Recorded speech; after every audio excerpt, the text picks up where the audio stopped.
Welcome to the Podunk Polymath, a podcast dedicated to the sentiments of the secular, sarcastic, screwed-up Southern SJW and skeptic. I'm your host, Chris. Come on in. Welcome to episode 10 of the Podunk Polymath Podcast. Thanks again for joining me.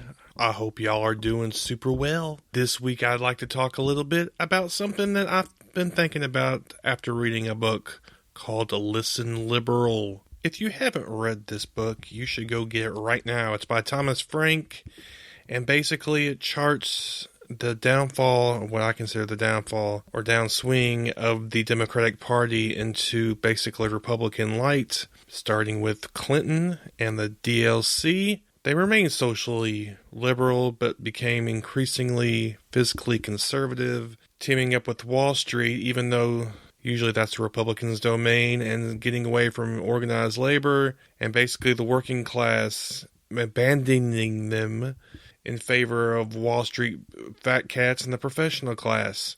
Basically, they think that you don't have any choice but to vote for the Democrats because it's a two-party system and it's rigged.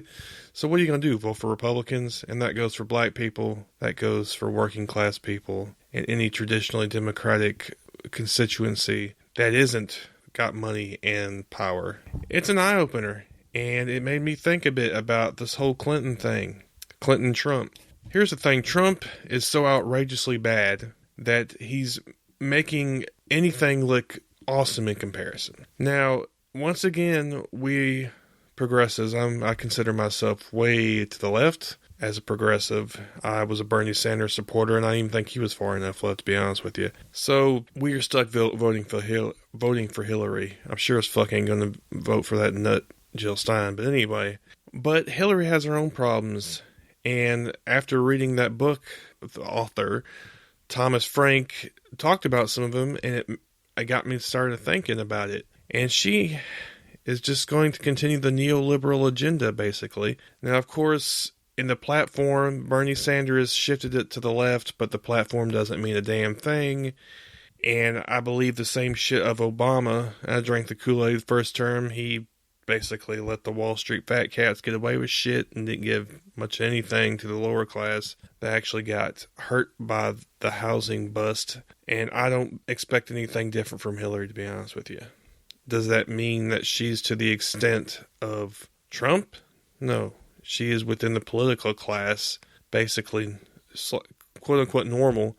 That doesn't mean she isn't still going to cater to the rich, the powerful, the professional class, like I said, and basically the working class and blacks and minorities of all stripes who don't have that kind of influence or lobbyists are going to be left in the cold, and when we complain about it, they're going to say, what are you going to do? Vote for Republicans? So fuck you and take it and get the crumbs we give you. So, of course, again, I'm not saying that anybody should vote for Trump. That's ridiculous.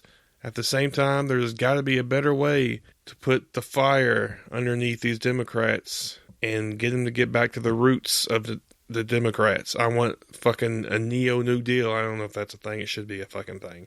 I want some FDR shit. I want progressivism. Real progressivism, not this fake bullshit. Give me something. Maybe that starts with local grassroots stuff. Maybe we need to start electing more local progressive Democrats, and maybe it'll come up.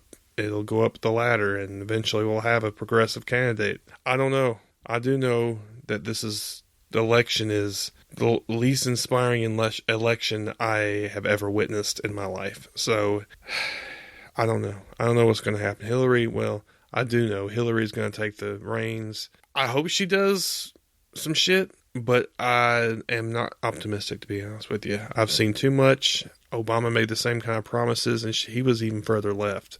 Not by much, but he was a little further left. He ended up being centrist. So, and of course, Trump this week, lest you think I'm biased, Trump this week said some more fucked up shit, saying something to the effect that he saw a 10-year-old in I don't remember exactly what the context was, but something about he was going to get with her in 10 years as a joke. He's just a classy guy, let me tell you. Oh, and also he kind of obliquely referenced Jewish bankers. Now, he didn't say it, Jewish bankers, but he said the banks were financed. I don't remember. It wasn't I'll put the link up, but he said some shit that basically sounds like some Hitler shit, to be honest with you. And no, it's not Godwin's Law if he's actually sounding that way. So I'll put the link up, and like I said, he didn't directly say it like that, but by implication, he was implying that Jews are responsible for all, for some of the shit that's being done against him. He's got some kind of persecution complex. I hope you enjoy the show, and stick around and see what you think. Looking for something new and exciting, or maybe just a change from the old atheist show format? Cellar Door Skeptics Podcast provides listeners with hours of enjoyment each week on Spreaker and iTunes. Check us out as we talk politics, religion, science, reviews of books and music, along with the occasional interview just for a twist. Join Christopher Tanner and Chris Hanna every Tuesday night at 8 p.m. Eastern as they bring fresh content to you. Walk with us through the cellar door as we help you prepare for the revolution. You can find us on Spreaker, iTunes, YouTube, and even on Facebook. Hello, I'm Senator Bernie Sanders. I know you're all disappointed that I didn't get the Democratic Party nomination. I mean, can you imagine me debating Trump? He wouldn't have an iceberg's chance in hell of winning the presidency. Anyway, I don't want you to give up hope, though, because the revolution continues with the Biskeptical Podcast. Every 2 weeks, two bisexual atheists, Trav Mamone from the By Any Means Podcast and Morgan Stringer from No Religion Required, get together to discuss politics, religion, and current events from a skeptical point of view. If you're still feeling the burn, you can find the Biskeptical Podcast on Spreaker, iTunes, and Stitcher. Because no matter what happens in November, the revolution will always be bigger than Donald Trump's hands. Welcome to another edition of the Palaver here on the Podunk Polymath Podcast. This week I have, again, two guests, and they are also a supergroup like the last one was. One is from No Religion Required. One is from By Any Means Podcast. And they're both great podcasts I encourage y'all to go check out.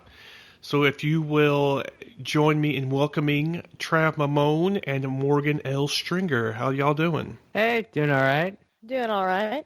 And I'm also, I'm no longer a co-host on No Religion Required. And I fucked that up. No, you're fine. Did they actually fire you or something? It was more of a, like, they're trying to get back to their roots kind of thing. Oh, okay. So, kind of, but it was just like they were trying to get back to their roots. They weren't like, you suck, get away. But, well, I hope not. Yeah, it wasn't like that. It was just they're trying to get back to their roots, so it's just Bobby and Miss Ashley. I can imagine why they would fire Jeremiah, but I wouldn't see why they would fire you, Morgan. Yeah. Jeremiah's gotten a little. He said he was scaling back on when he was on here, so he was just doing the God hates facts thing, I think. Yeah, and I may be on there in the future to do segments about, the crazy cult school I went to and all that stuff, so we'll see. Oh, I didn't know you went to a crazy cult school. That sounds like fun. Yeah, I went to a place called French Camp Academy. It was insane. And actually, that's how I became a host of No Religion Required, was because I started listening to more and more atheist podcasts. I started out listening with Cognitive Dissonance. And then when I was more agnostic, and then I became atheist and started listening to Scathing Atheists, things like that. I found No Religion Required through Cognitive Dissonance, and I listened to them, and, I would interact in the chat room and stuff like that. And they found out that I'd gone to this crazy school. So I was actually a guest on No Religion Required talking about that experience. I've also talked about it on Beyond the Trailer Park, but yeah, they, after they had heard Bobby C, I had said something that piqued Bobby C's interest in adding me on, because I said, oh, well, yeah, they gave me a job at the radio station at French Camp. And I was all excited. I was like, oh, I'm going to be on the radio. I've always wanted to be a radio DJ or something like that. That's so cool.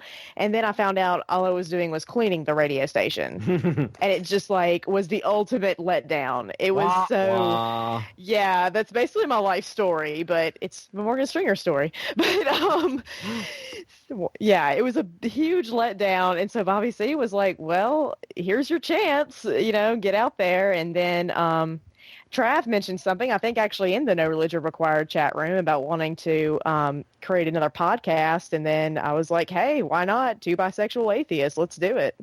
Yeah, that's basically how Biskeptical Podcast came about, because I wanted to do something with the name Biskeptical because, well, bisexuals love bisexual puns, and so I thought, bisexual, biskeptical, that's a perfect thing for an atheist, bisexual atheist podcast. But I was like, well, I don't want to change the name I don't want to change, drop the by any means label, because that's pretty much how everybody knows me. And so, why don't I just create a sister podcast? And it was actually on Facebook. I just sent out a message. I was like, hey, I'm thinking about starting this sister podcast. Do any of my fellow bisexual atheists want to conspire with me? And Morgan was like, yeah, that sounds game. And so we started talking. Yeah, first of all, why don't you go ahead and tell everybody what your podcast is about, Trav, your original one, by any means. Yeah, by any means. It's a weekly show where I interview different people about atheism, secularism, humanism, social justice, activism, and whatever else I want to talk about. Like some of my past guests include Hina Databoy, let's see here, Sincere Carabo, Ishmael Brown, Uber47, Stephanie Katormson, David Silverman, Seth Andrews. I don't know when this particular discussion is going to be online, but tomorrow I'll be interviewing Chris Johnson, the guy who directed the documentary A Better Life. And so, I like to describe the differences between, by any means and Biskeptical as this. By any means, it's a very interview-focused show. And so I basically it's just me having conversations with people I want to talk to about things that I want to talk about. Whereas Biskeptical Podcast, it's sort of like my way, and also I don't know if, Morgan, you feel the same way. It's just sort of get stuff off of our chest, to look at ridiculous things in, politics, religion, current events, and be like, are you shitting me? And so, if you like snarkiness, listen to Biskeptical. If you like hearing stories, listen to By Any Means. If you like both, listen to both. Yeah. Listen to both of them, by podcast too. Yeah. Well, okay. Anyway. We do love the puns. Oh, yes, absolutely. Yeah, because you're an official spokesman for the entire bi movement, Trav. Come on. Just kidding. So, you mentioned the genesis of y'all's podcast. What are some of the things y'all have discussed on there? How many episodes do y'all have? It's not that many, is it? I think we've done 8 or 9 episodes, Morgan. Yeah, about 8 or 9 sounds right. Yeah. Basically, a lot of times what we do is we discuss current events. Like if there's something in the news that we want to discuss, that we usually do that. Like, I think the first episode was about, Trump. I don't know if Trump was the official nominee yet, but he was pretty much the only Republican left in the race. And so we were like, okay, where do we go from here? And sometimes we just pick, just random stories in the news. Other times we have a specific, the entire episode is a specific theme. The last time we did an episode, our last episode, I think it was, it was right after the first presidential debate between Trump and Clinton, and so we were just the whole episode was about that specifically. Like the first half was just our snarky commentary, and then the second half was us going through PolitiFact's fact check list of what everything said. Spoiler alert: Trump is a big fat liar. Well, yeah, that's pretty obvious. Yeah, I kind of liked the little Bernie impersonations you do are rather quite humorous, I thought. Yeah. Great impersonations. Oh, thanks. Yeah, that's sort of my hidden talent in doing impersonations. A lot, in most episodes of Biskeptical, in the middle I do a funny little skit. Sometimes I have me playing this character I call the president, who's speaking to the audience about something Like, I think it was during the episode about free speech, I was saying, oh, what a great nation we live in to have free speech. No, not you, Colin Kaepernick. That's not how you do it. And then also I did this one skit with Callie Wright and Ari Stillman from Gaytheist Manifesto and Prophet Jeremiah from No Religion Required, where we were like social justice galaxy warriors, where they were like, it was like Star Trek meets, if Star Trek encountered an internet, a men's rights activist, YouTube atheist troll in outer space, that's how it would go down. I forgot all about that. That was fucking hilarious, man. Oh, thank you. Yeah, they write amazing skits. I have nothing to do with really the skits at all unless I make an appearance on one. Right. Yeah, so what the hell do you do, Morgan? Are you like the Tom of the podcast? I am. I was thinking about that the other day because I'm going back to the Cognitive Dissonance archives, and I was like, yeah, Trav is basically the Cecil and I'm the Tom. I'm just like, don't make me do things. I just show up. But, I just basically am there to be salty. Right. Essentially. Well, if you want more more input into the show, I'm all ears, because I sometimes worry that I'm doing everything and I'm just telling you, Morgan, just say what I want you to say. So if I ever get like too demanding, controlling, call me the fuck out on it. Oh, please no! Please do not give me more responsibility. Oh, all right then. The show is mine then. Yeah, I'm good with the Tom role. Yeah, I'm good with the Tom role. Well, you're in law school right now, so I guess you got plenty of responsibility as it is, don't you, Morgan? Oh yes, too much. Incredibly too much. I made I'm on Law Journal right now, which to non-law people that obviously doesn't mean anything, but basically it's like when people, like, you'll hear about journals that are, peer-reviewed articles and things like that. That's what I'm working for, essentially. And I get an hour of class credit for it, for doing all the edits and stuff like that, but I also have to be making my own comment, so my own article, which I'm trying to publish right now, and I'm also working for a legal clinic where I have actual clients, so yeah, my life's a little insane right now, but I wouldn't trade it for anything. I love it, but... Well, that's cool. I mean, I would think that you wouldn't want to plan on staying on in Mississippi after you graduate? Well, here's the thing. I'm either going to go in one of two directions, probably. I'm probably going to end up just doing litigation, suing people, either in the areas of intellectual property or just tort litigation, just very general. Or I'm going to go into civil rights litigation. Now, Mississippi is, obviously the front lines on that battle, but you get your teeth kicked in a lot, obviously. So, and also the job market here is not good for lawyers right now. Like, is it good for anybody right now? Shit, I mean, yeah, but in Mississippi, it's especially horrendous. Well, I mean, I'm sure y'all know Zandy Anderson. She's down there in Montgomery, and she's basically the front line. She's like at the doorstep and shit of all that. She's an escort, and she volunteers in the abortion clinic and all that stuff. And I can't imagine living down there and going through all that shit all the time. I don't know, that takes some mental strength that I don't know I have. And I admire anybody who does any sort of thing like that. I mean, Morgan, if you were going to do civil rights litigation, to me, that would be just like, you'd have to be on some serious medication to deal with that kind of shit. Yeah, I mean, I'm doing it now because that's what my clinic is. It's criminal justice reform and civil rights litigation. It's the MacArthur Justice Clinic, actually, if y'all want to look them up. But, they have a in-house clinic with the University of Mississippi. They have other offices around the country as well. But, yeah, they wanted an office in Mississippi so they could have an office that's in this area on the front lines, and that's what I'm doing when I'm really not podcasting, is I'm doing that sort of work. And getting drunk and watching football games, apparently. Oh, yeah, that too. Got to do that. It got to at least sometime. Is that associated with the MacArthur Foundation? Because I've heard of the MacArthur Foundation. I don't know if that's an offshoot. I don't think so. I think it's just the MacArthur Justice Clinic. It's called the. Hang on, I'm so prepared. Well, I didn't tell you to prepare anything. So yeah.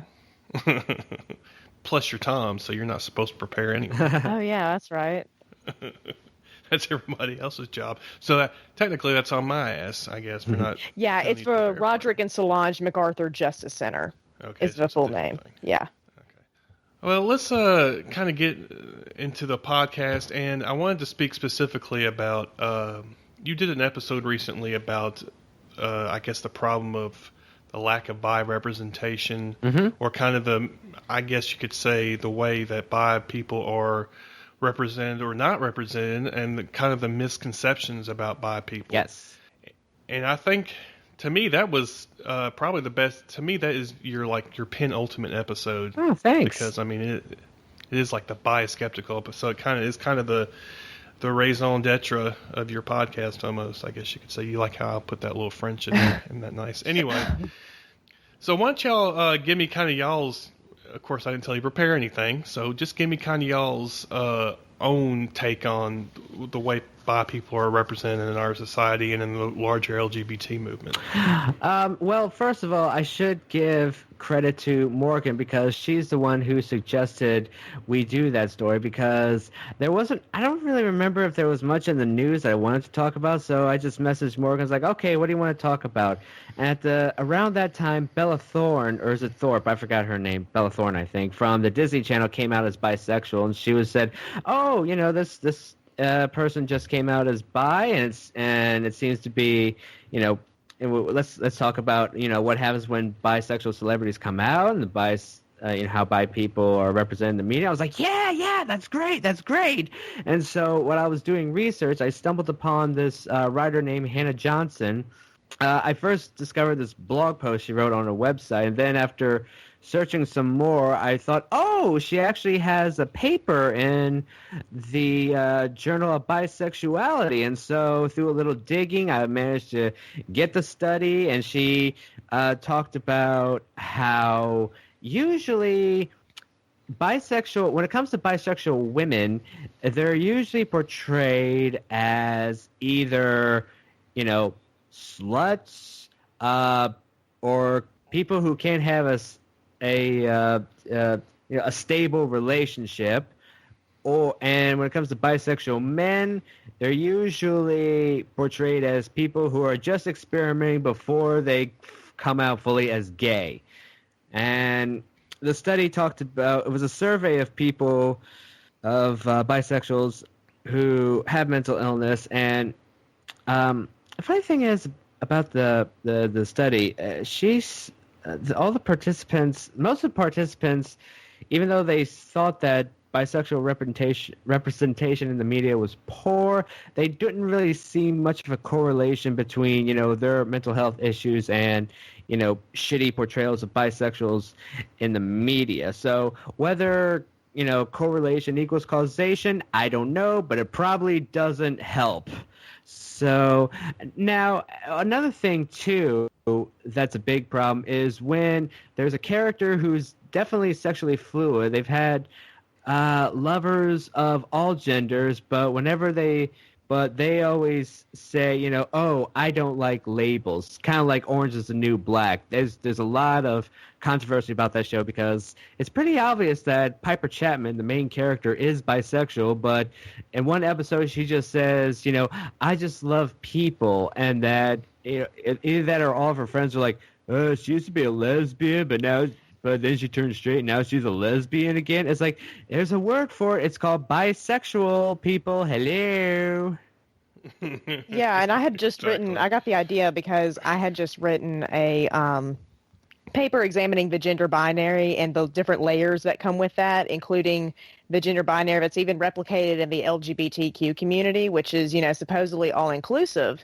And just from my own experiences of, people will, I'll come out as bi to people, and, they're just like, oh, but you're not really, you're not really LGBT.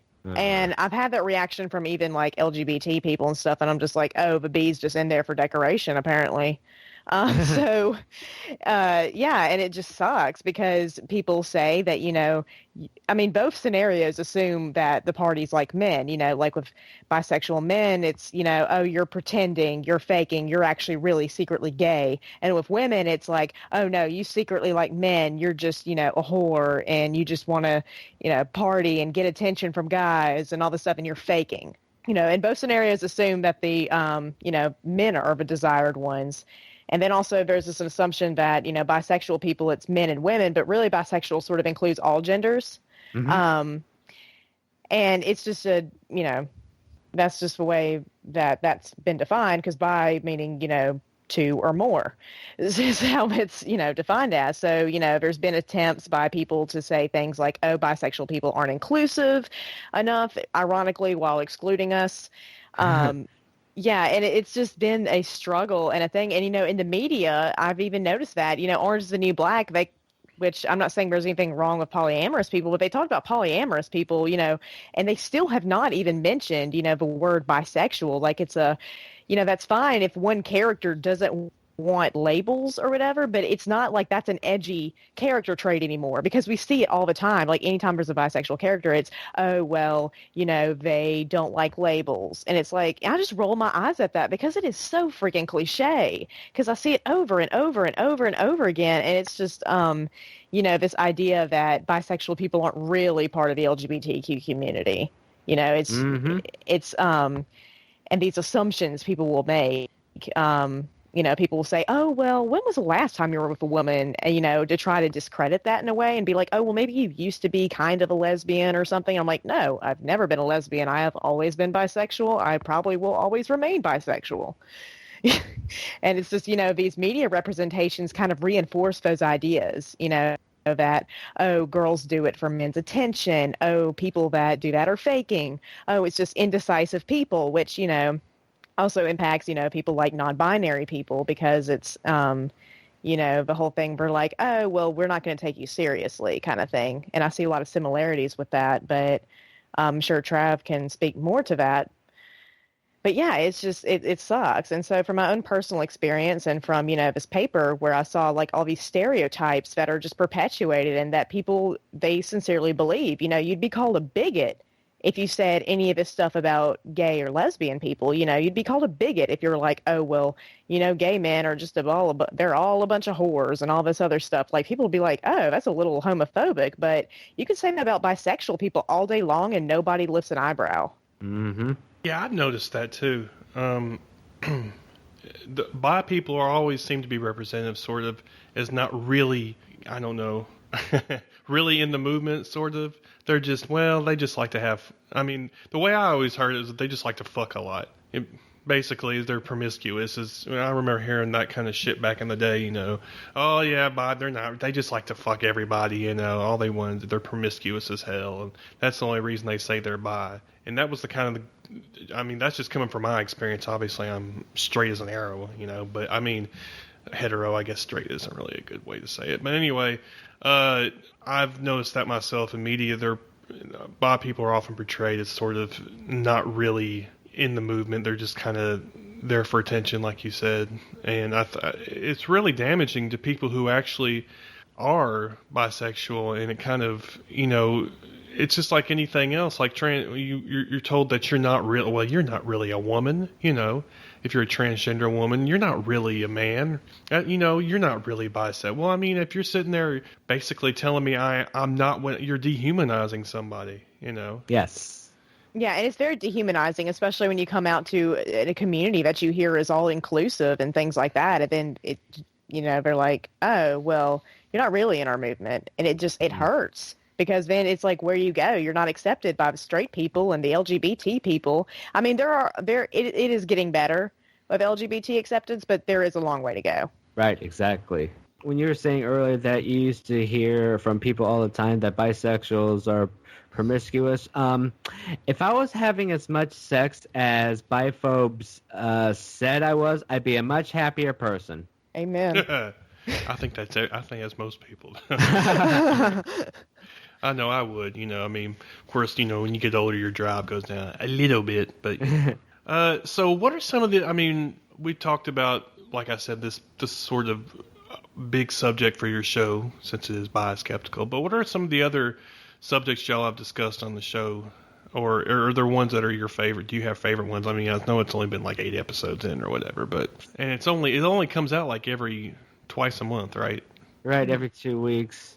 Did you do that on purpose too? Yeah. Okay. I just wait a minute. We have a theme. Yes. Apparently. Yeah. Big on themes. Right. And plus also, with my schedule and Morgan's schedule, I figured just every other week would be a lot more freeing. And so so neither one of us are burning the candle at both ends. Oh, did you swallow? Did it go down the wrong way? Yep. Oh, God. I hate it when that happens. Don't die on us. That wouldn't be good for radio. God, you sound so...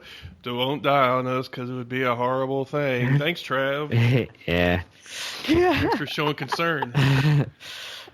Nah, I know you'd be fine. As far as some of my favorite episodes, let's see here. I'm trying to think. What else did we discuss? I liked the go ahead. RNC convention one. The RNC convention, because we discussed just what happened, because I remember just watching that and just being both, I was laughing, I was highly disturbed, I was scared at times, and at times I wanted to punch everything and set everything on fire.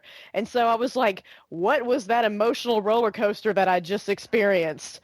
What did I just see? So, discussing that and just being able to, like, I don't know, just be salty about everybody that participated in that. I don't even know still to this day what I saw, but just being able to, like, let loose on that, I think was pretty fun for me.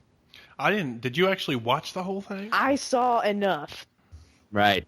I was going to say, if you watched the whole thing, I'd be surprised if you hadn't tried to jump up. Yeah, I saw enough. I saw, like, where it looked like, I don't know what they did to Rudy Giuliani. I'm still not sure.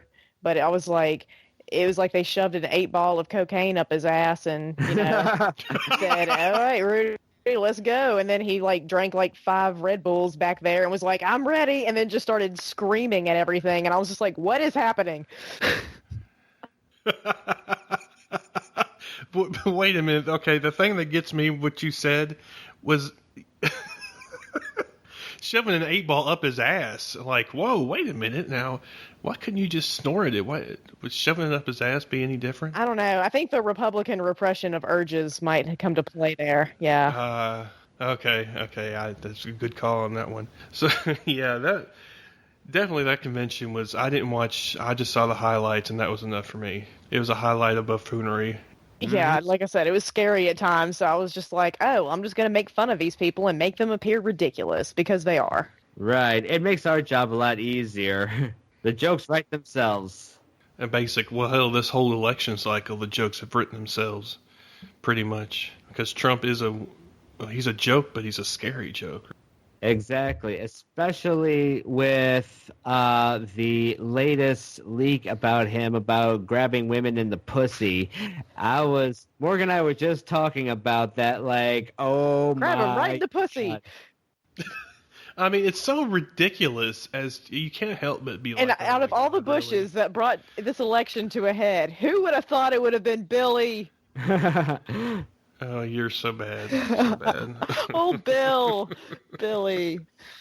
Oh, man, that was just unexpected. I mean, I wasn't shocked at that audio. I wasn't shocked, but it was just like, nobody was shocked. I wasn't like, oh my gosh, you mean Trump is a sexist? Let's put it in the New York Times. Let's let them all know. And but it was just like of course, of course. And it was just like something he definitely still needs to be called out on.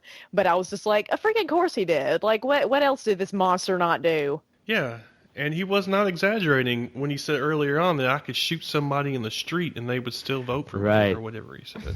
Exactly. If you remember that. He's pretty much done everything but that. Now, I will say the establishment Republicans are, a lot of them are fleeing like rats from a fire or whatever, but the voters are still with them, Yep, pretty much. If you're still voting for him now, I don't know. You're really showing. Yeah, I know your true Mississippi's colors. going to go for Trump. Oh well, yeah. We get 2 delegates, thankfully, because they looked at us and they're like, "Oh hell no, Mississippi should have like the least amount of stake in this election because those people are stupid." So, thank you everybody else who decided on that. Mm-hmm. You know, there was a Louisiana governor years ago who said, the only way I can lose this election is if I'm caught in bed with either a dead girl or a live boy. And I don't think either one of those would hurt Trump's political career at this point.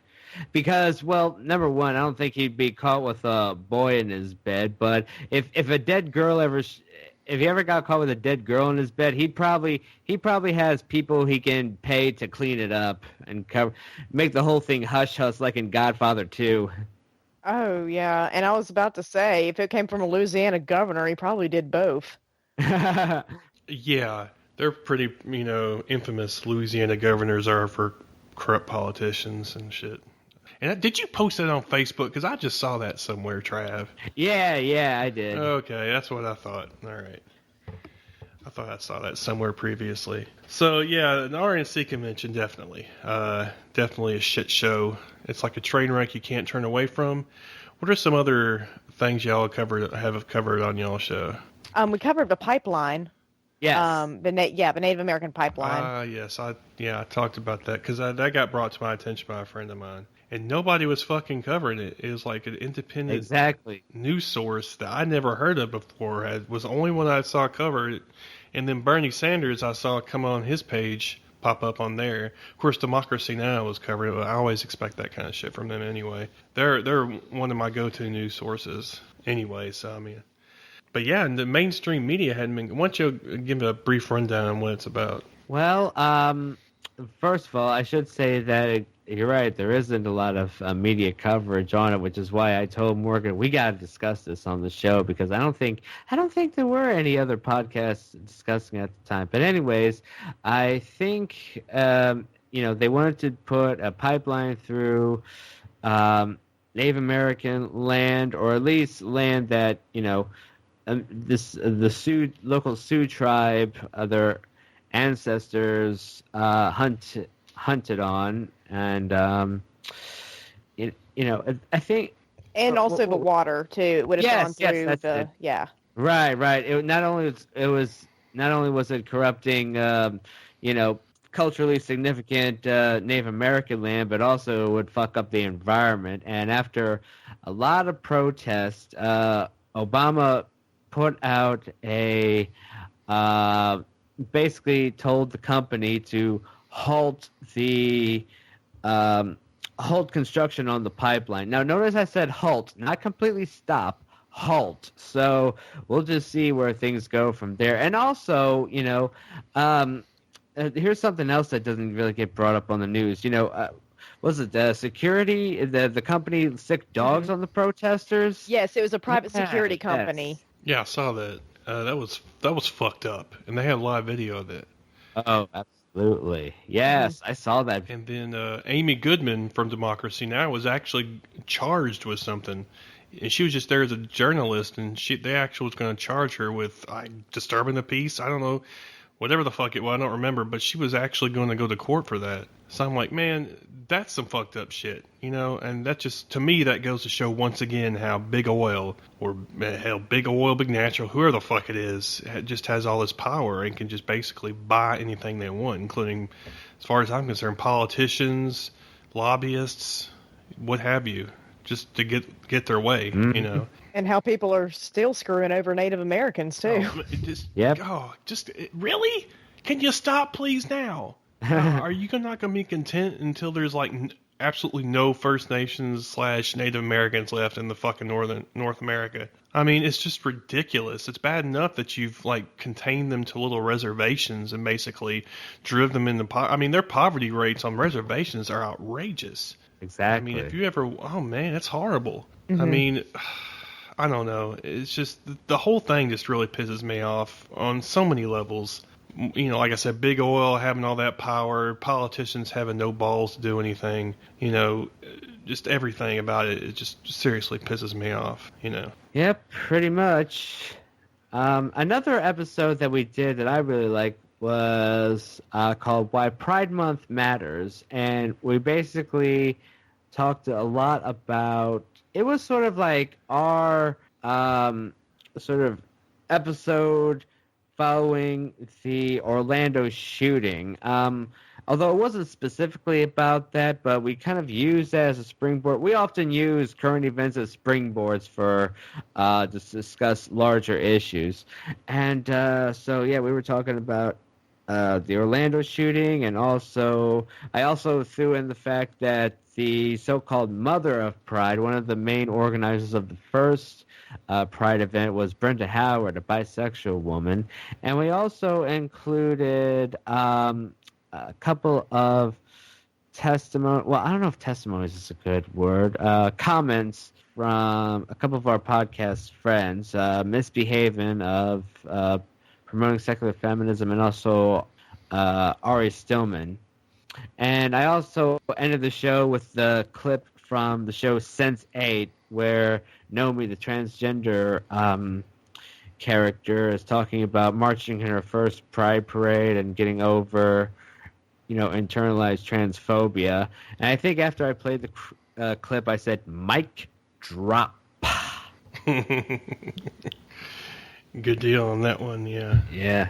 And also another episode that we did that it was about the Department of Justice's report on the Baltimore City Police, and we had Ishmael Brown on the show to talk about with us, although he was quiet. I think because Morgan was dropping so much legal knowledge, Ishmael was like, "Okay, I don't have anything to say. Morgan's saying everything that I want to say."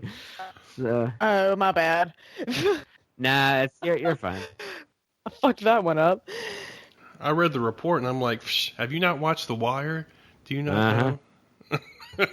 Well, that's actually one point that I made on the show. It's like, I'm pretty sure a lot of black people are thinking, hell, we've been saying this shit for years, but now y'all act surprised because it's in a PDF file. Yeah, exactly. It's it was just egregious, and the things they were doing when they knew there were Department of Justice investigators in police cars with them saying things like, "Oh, go and frisk those, African American teenagers," and then, which I'm sure is not the term he used, and right. So and then, it was a junior officer that the senior officer is telling to do this, and the junior officer just looks and says, "Why? They're not doing anything. They're just talking, on the street, as friends will sometimes do."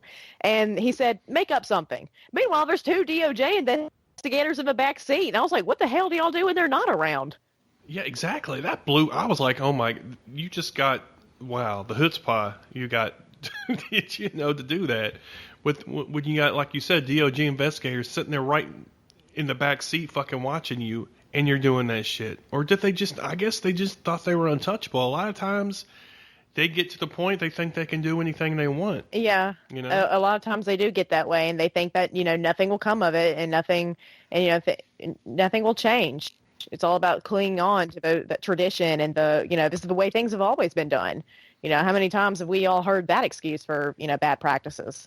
Mm-hmm. Well, police brutality overall, I think that's part of the reason it keeps going on, is because of the blue wall or whatever.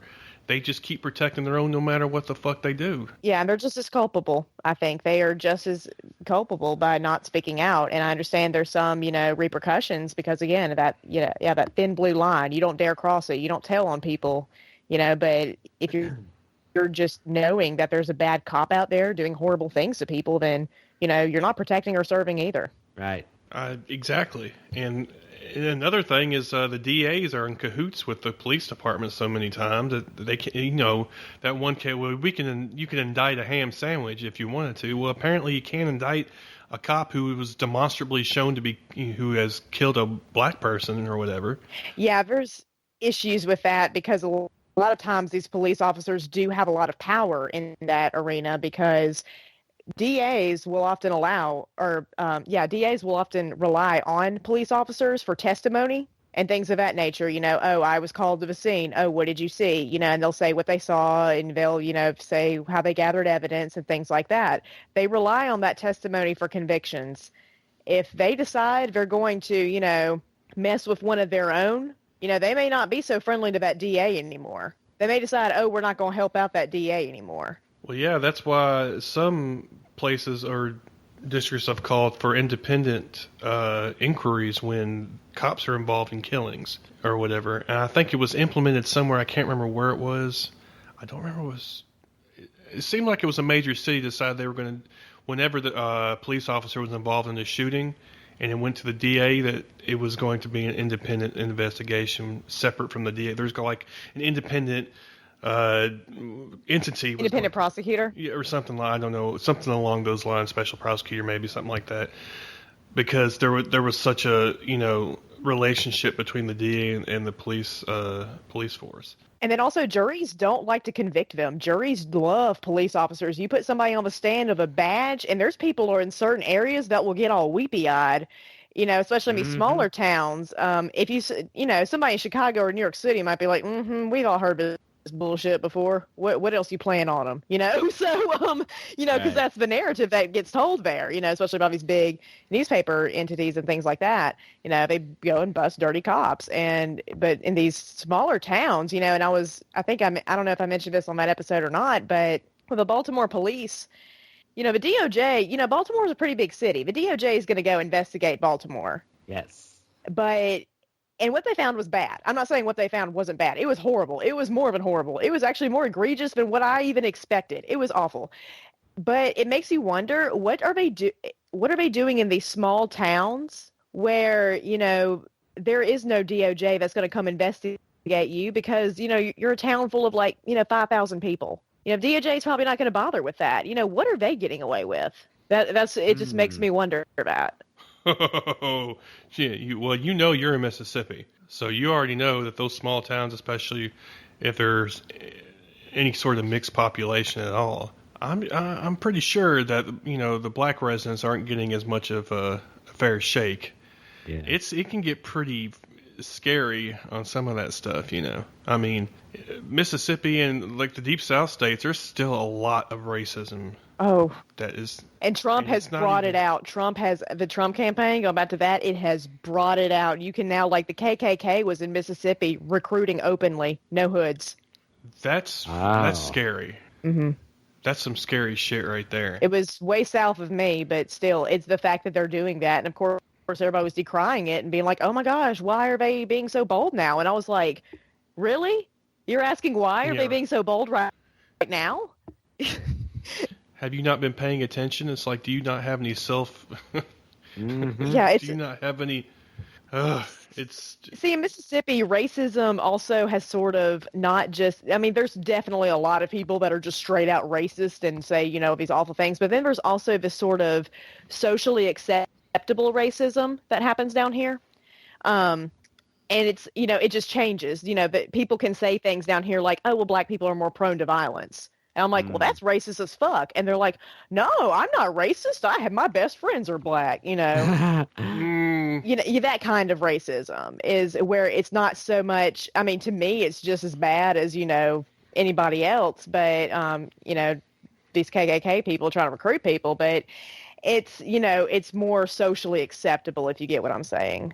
Well, that was just part of what was I watching? 13th, a new documentary, which incidentally I encourage y'all to check out if you haven't. Did they feature Parchman on the documentary? It's in Mississippi. I just came back from there, and it's I went there this week, and very much the whole hard labor thing. I mean, that's what it's called. It's a penal farm. Yeah. And maybe they were talking about that. How basically the 13th Amendment, there's a loophole in there for slavery is abolished except when you've been convicted of a crime. Yep, it's the loophole. And then the handcuffs came out. Yeah. So, and I encourage anybody to go watch that documentary. That's extremely of course, y'all and me, a lot of people like us probably already knew about it anyway, who've been paying attention, but I don't think a lot of people know about it. But you're talking about kind of the more implicit racism rather than the explicit racism. And they were talking about, of course, Lee Atwater, the infamous audio that came out, him talking about, back in the day you could say, well, nigger, nigger, nigger. And then it came into, well, you can't say that anymore. So you start saying, use a Southern strategy like Nixon used to try, well, now it's about crime, law and order and shit like that. And then you come to Reagan. And, of course, Reagan kicked off his campaign in Philadelphia, Mississippi. Oh, I'm well aware. He came there and he, the Neshoba County Fair. Yeah. And, didn't Trump do that too? Trump's son came there. I was thankfully not in that area. Or I probably would have spontaneously combusted into flames of being so near the presence of evil. Yeah, exactly. I mean, the whole idea, it's just been, like I said, it's just been tamped down a little bit. It's still there, and it's still just as bad. It's just you don't hear as much about it. It's not as explicit. But to me, it's even scarier when it goes underground like that.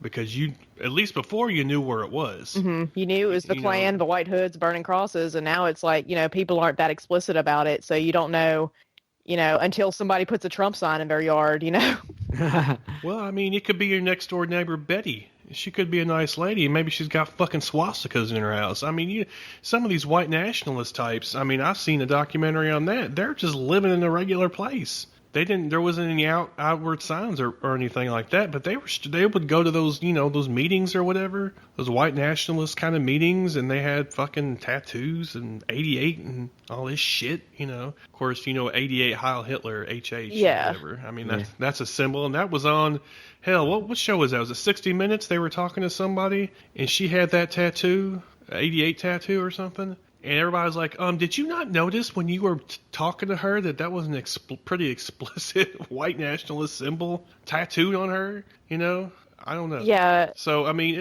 it's fucking everywhere. Yeah, it's nuts. And it's not even, it's sometimes even more basic than that. Not even the people getting tattoos and stuff. It's like suburban soccer moms that hold these, that maybe they don't have, have never gone to any of these meetings, don't have the tats, don't have swastikas in their house, but, they hold these beliefs that they're just naturally like that, or they're just naturally violent, or they're just these awful racist views they'll hold, but then they can be like, oh, I'm a good person, I don't go to Klan meetings, and that's like as if that gives you a gold star here, what I'm saying, as if you're the bastion of progressive values here. Because you haven't gone to a Klan meeting. It's ridiculous, the amount of things they can do. Or I've heard this one too. I'm not racist, I'm prejudiced. And I'm those are the... Yeah, I've heard that one. Oh, yeah. Now, okay, let me a little bit. The only reason I say this because I've heard this myself, and it's been explained to me because, I don't know, racism has a definition.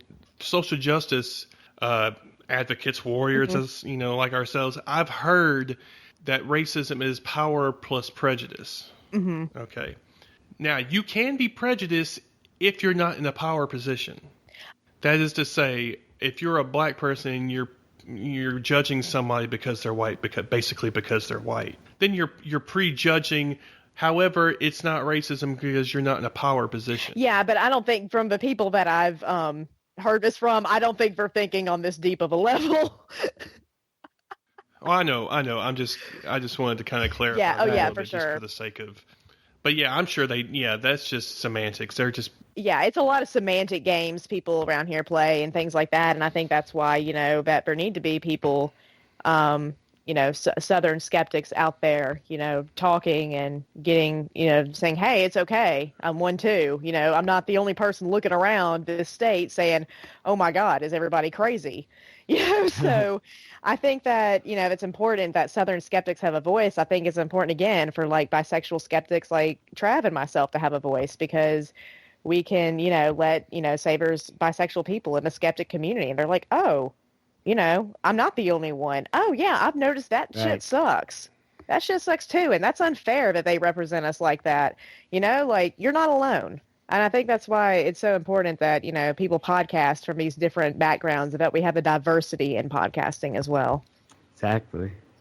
Well, we were talking about racism and how Southern skeptics need to, step up and kind of realize, I don't think it's just Southern, really. There's plenty of redneck. I mean, there's rednecks everywhere, racists everywhere. I mean, where you are, you're in Trav. You're in like the Baltimore, D.C. area. Well, actually, it's sort of a more rural area of Maryland.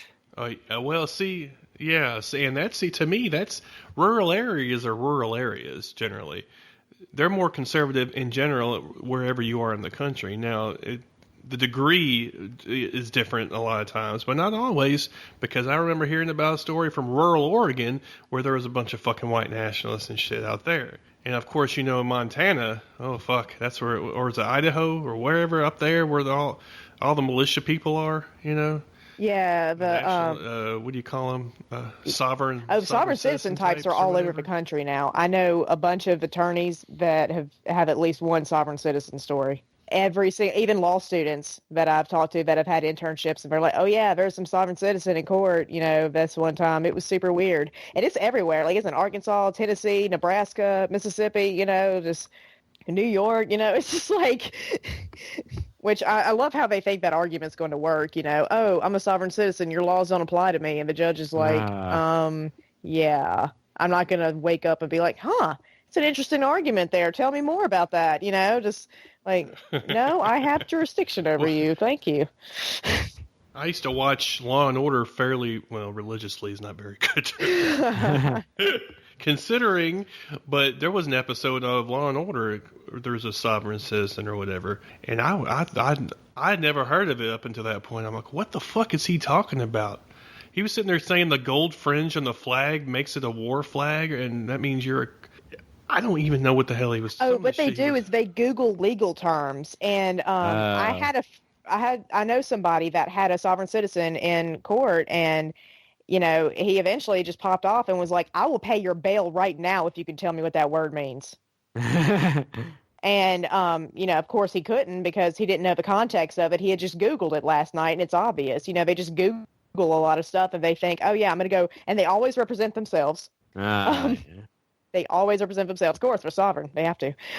So they always and no sane attorney would make such a ridiculous, outlandish argument. I mean, I say that, but the Liberty Council's a thing. So, yeah, I don't even know where or how they even don't even get me started on those people. But yeah, so they go in, do this argument. I guess they just think it's going to work, or I don't know if it's just a form of protest or what it is. But yeah, it's spread all across the country, these sovereign citizen types. But yeah, I did start in those rural areas of Washington and Oregon, and I'm sure Trav experiences a lot of crazies out in Maryland. Do you? A few. It depends. I will say this: my little rural area of Maryland, religion doesn't have as much of a political role as, you know, down in the deep South. But yeah, you do meet some weird individuals, like I can't think of any offhand, but yeah, the nut jobs are everywhere. Yeah, and I think also, I mean, I'm not saying like the North and the West don't have their problems, because I know out West, especially out in California, you know, the woo people are a big problem. Oh, yes. Oh, my God. Don't get me started. Yeah. And we're starting to get some here. We're starting to get some here. Some woo is starting to be imported in here, which actually is not good because Mississippi has the highest vaccination rate. Right. Yeah, I heard that, and I thought that was extremely interesting. I didn't anticipate that. They're last in everything else, I figured. We allow 0 exemptions.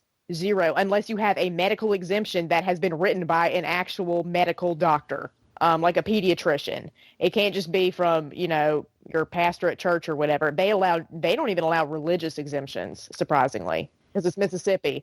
But they allow none of it. And I think it's because of the history that, you know, with Mississippi not having as good health care, you can imagine what polio did to the state when it was around. You can imagine the lack of access to health care people had when those outbreaks would occur. And people remember that. But now you get these nutters who were, you know, trying to forget like how much it sucked here when those things were around, and they're like, oh, well, my friend in California, blah blah blah blah, and you know, big pharma and all this other stuff. I mean, there's not nearly as many as there are out west here, because again, people remember, you know, their grandfather saying like, oh yeah, Timmy died of polio, you know, because we, you know, lived in freaking Kosciuszko, Mississippi, and you know, we're 100 miles, at the time. I'm sure they were, like a long time away from, a modern hospital. I mean, even now, a lot of Mississippians still, to this day, in 2016, they don't live within 100 miles of a doctor. So, yeah, even today. So you can imagine how bad it was back when polio was still going around. So people remember that, and but now there's starting to be a pushback, and, you get these, again, the sovereign citizen types that are sort of pushing back against that. And they're saying, oh yeah, well, we need these exemptions because of our philosophy and stuff. But, thankfully so far, no one has taken them very seriously, because they're seen as nut jobs, essentially. Like, why would you want to bring those horrible times back? Like, we already suck. Why are you trying to make us suck even more? Yeah, I was going to say, Mississippi is like the last in just about everything. I mean, I hate to say that because you're there, but... Oh, it's true. I mean, it's fair criticism. Tennessee's not that much better, to be honest with you. I mean, y'all are probably thankful for us down here, so we keep y'all from the bottom. Yeah, well, Tennessee is weird, though, because we have Nashville, which is actually pretty progressive. Well, I say that. Want to be socially progressive, financial. We're gentrifying like a motherfucker, and yeah, progressive in name. That's how Oxford is. The town I live in. It's a very unique sort of place in Mississippi, because it's like sort of has this sort of Disneyland kind of appeal to it, where it's like it's all shiny, happy people, and you don't have to see any of the poverty that's stricken by the rest of Mississippi necessarily. I mean, there's problems here, but I will say this, there's big problems in Oxford, obviously. I mean, just like the rest of the state, but there seems to be less of them. And the ones that are here, they seem to be hidden. So yeah, it's sort of this oasis. That's why people, especially, I mean, when you talk to Ole Miss fans, they'll get all teary-eyed about Oxford, because the rest of the state fucking sucks. Well, yeah, compared to the rest of the state, anything would be a fucking oasis, I guess. I mean, yeah, and then especially, if you're talking about an Ole Miss fan, they're going to, automatically be like, oh, Oxford, whatever. But yeah, people will get teary-eyed, like, seriously, like, it's the weirdest thing. Like, to me, it's a little weird because I live here, and so I guess I see more of I see that there's some underlying issues, I suppose, but, people who just come up here for football games just think, it's the best place on earth. And it is. It's very and like more Democrats live in Oxford than I think anywhere else in the state. Well, the South in football is just ridiculous anyway. Yeah, but, other than the coast, I think there's a few, Democrats on the coast, obviously, because they're around those casinos, those godless liberals. But yeah, there's more, especially because there is the university, so it's a more academics live here, more professors live here, so it is a lot more liberal than the rest of the state. But again, like Nashville, it's like gentrified and kind of, we're progressive in name only to an extent. Yeah, there's still some yahoos running around because, we, I don't know if you saw the issues of the state flag and all that stuff. So there's a few. Oh no, I hadn't paid any attention to that at all. Morgan. Oh yeah, some students. We were at. I didn't tell you about this either, Trav.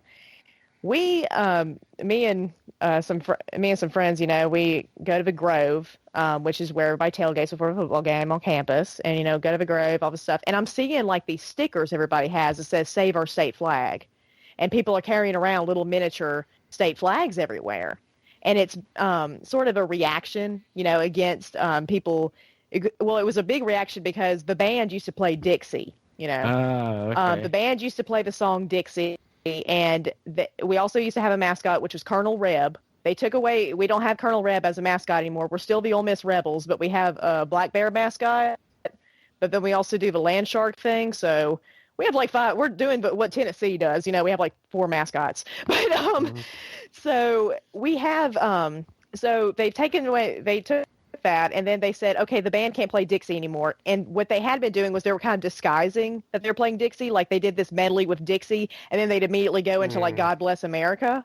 Exactly. Which I thought was kind of ironic, but because of a civil war, but whatever. Again, I was like, is everybody else around here not seeing the humor in this? So they said, okay, you have to stop. So it brought an uproar from people. People that don't even go to the university, just people in the state of Mississippi, because we also quit flying the state flag on our campus because there is, if you've ever seen the Mississippi flag, it's 3 stripes, red, white, and blue, and in the corner, it's a huge Confederate flag. We still have a Confederate flag on our state flag. Yeah, I can't believe it either. It's an embarrassment. It is an embarrassment. Like, what business would ever want to come to Mississippi if we have a flag that looks like that? Like, what are you going to think about the rest of the state? And it is. It's a huge, people have even brought up business concerns. Like, I mean, hey, there's African Americans here who feel that flag does not represent them. And I think that's they don't give a shit. And this is exactly what happened that game. We were playing Alabama, and, we had beaten Alabama twice in a row in the past, so it was a huge deal. Everybody was there. Oxford was packed. And so I go into the stadium, and I remember just feeling like there was such a hyper-nationalism there. It was scary, honestly, and I had never seen it so hyper-nationalistic there. Like, during the national anthem, just people were screaming the national anthem words and stuff. And, I sit for the national anthem now. And I just sat there quietly, and somebody yelled something about "bitch better stand" or something like that. I gave him a side eye, and I'm sure y'all can imagine but what that looked like. And I said, my father was an airman. I'll do what I damn well please. So don't you dare say I disrespect veterans, but told him some other choice words too. But, I stayed there, sat down. My friend was like, "You better calm down. We're going to beat your ass." But, and then what I see is before the game starts, there's people screaming at the band, "Play Dixie, play Dixie." And I see the student section. I'm in the student section, but I look over at the student section, which is behind the field goal post, and there is a giant state flag that they had gotten in the stadium that they unfurled. Oh, it wow. was huge. It covered almost it was so big. It was huge. You can look it up on the news. And we had a state senator, and they took the state flag. The security people took it, and they said, "You cannot have this here." And of course, everybody was like, "Free speech." But here's the thing. We had recruits there that day, and how do you think you would feel if you're an 18-year-old African-American kid who wants to go play football, and you see them do that shit? You're not going to want to go to that university, are you? I don't know. I'd be curious to find out what their thoughts on that were, to be honest with you, because I don't know what the percentage is, but I'm sure it's a pretty decent percentage of African Americans playing football in Southern colleges. Oh, it is. And I've talked to some about this. I used to work for athletics, and, the sentiment I got, some of them were, these frat boys, they'll shake my hand before the game. But, when I want to go to their parties, nah, you can't come in here. That kind of sentiment. And also there's the thing where, a lot of them, it's like their mamas are like, "I don't want you going to that school," and a lot of times the parents have to be, convinced that, that's just a few yahoos it's a few yahoos, but they're very vocal yahoos, you can see. And then we have Senator Chris McDaniel, who's from Mississippi. He said to this effect, he said, "These Mississippi students should do whatever means necessary to preserve their heritage."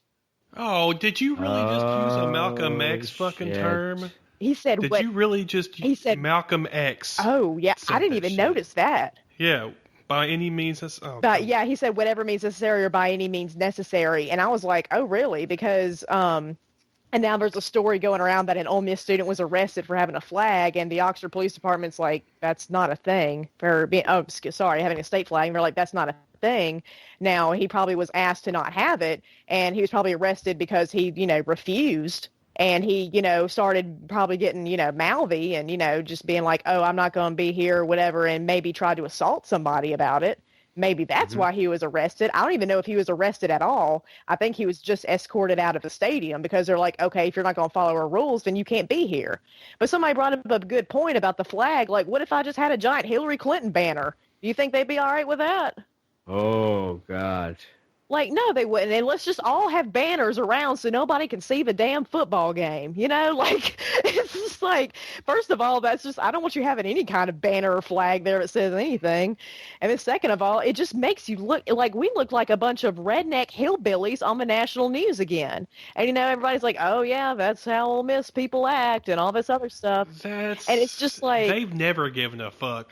They've never cared.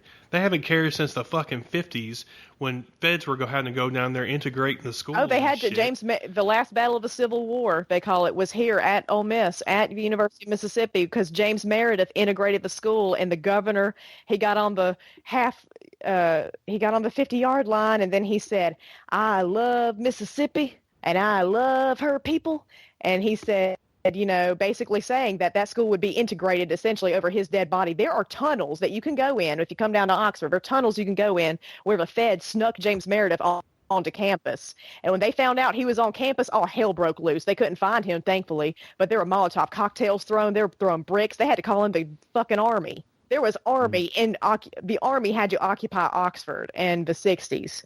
Because there was so much hell broke loose. And there was a French journalist who was killed. There was, it was... Yes, a French journalist was killed on that night.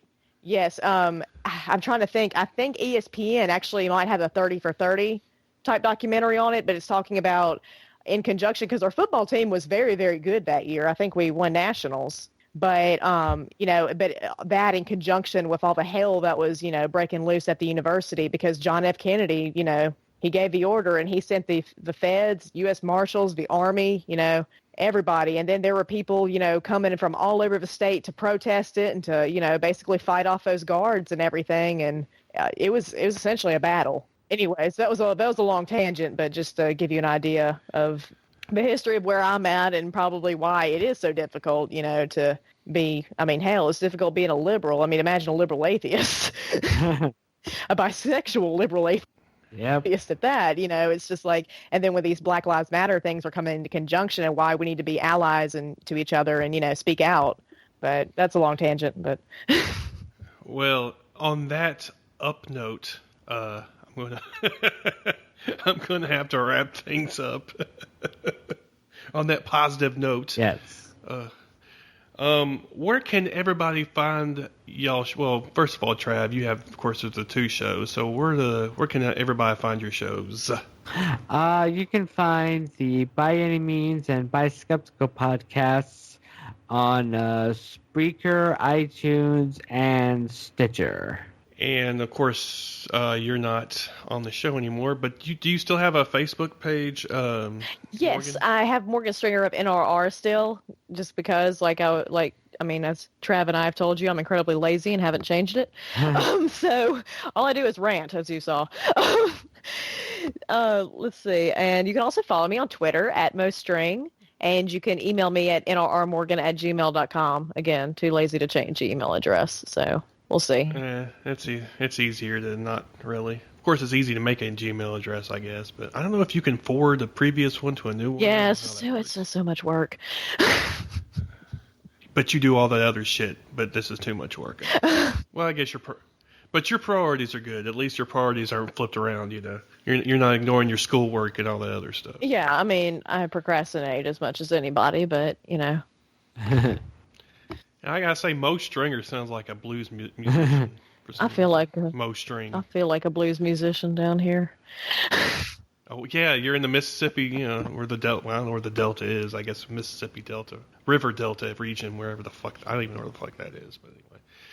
Okay, well, thanks again for you two for coming on. It's been actually a great conversation, and I personally enjoy listening to Trav on both of his shows, and of course Morgan. I guess you're okay. Yeah, I'm all right. I just go on these crazy rants and get super salty on people. So if you enjoy that, then yeah. But yeah, and sorry for a weird tangent. It was just, it's just been building and building and building and building, and I was just like, I've got to talk about it.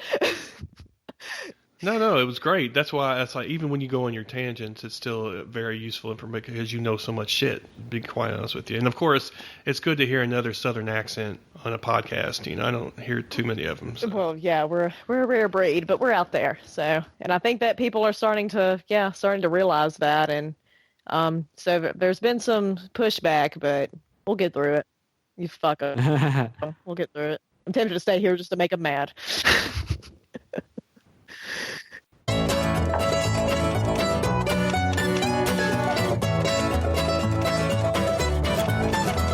That'll do it for this episode of the Podunk Polymath Podcast. I want to thank Trav and Morgan for coming on. I apologize for the quality of the recording. I thought it was fixed in the software, but apparently it screwed up again, so it was all out of sync, and I had to go back and screw with it, and it ended up cutting out like the very last part where we said goodbye and all that stuff, but it's still a great conversation, so I hope you enjoyed it. Of course, if you want to follow the show, you can do so by looking up the Podunk Polymath in just about any venue, including Facebook, Twitter, YouTube, and Google+.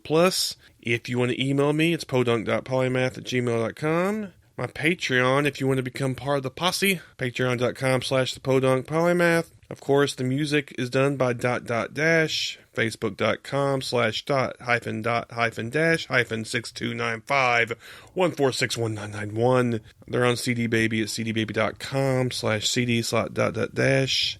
Great bluegrass stuff. You need to go check that shit out. Also, if you go to the homepage, thepodunkpolymath.com, you can see the PayPal button to donate. Of course, there's buttons for the RSS feed, Google Play, iTunes, and Stitcher. Of course, you can check out the comments that have been left on the page. You can follow the WordPress page at thepodunkpolymath.com if you choose to. And, of course, you can see latest posts and all that kind of good stuff. I hope you enjoyed the show, and I hope you stick around for another fun-filled episode next week.